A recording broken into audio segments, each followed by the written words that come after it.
Ang Missionary Childhood Association o mas kilala bilang Holy Childhood Association ay isa sa 4 na Pontifical Mission Societies.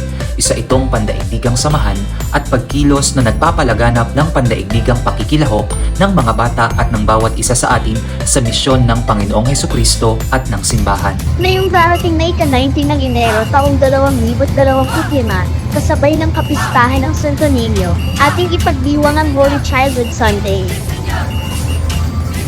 Halina't sama-sama nating gunitain ang espesyal na araw na ito na inilalaan upang palaganapan ng kamalayan sa misyon, mag-alay ng panalangin, sakripisyo at donation para suportahan ang mga batang nangangailangan sa iba't ibang dako ng Pilipinas at ng buong mundo.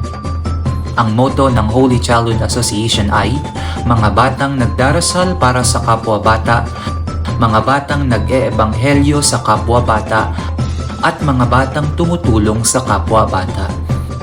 Ating pagtulungan, nagisingin, hikayatin at paunlarin ang diwa ng misyon sa puso ng bawat bata sa Pilipinas at sa buong mundo.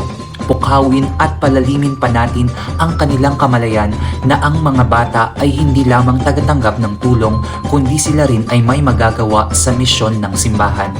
Sabi nga ni Pope Francis, mayroong napakaraming biyaya at kayamanang taglay ang mga bata na maaari nilang iambag sa sangkatauhan. Tunay nga, ang mga bata ay pag-asa.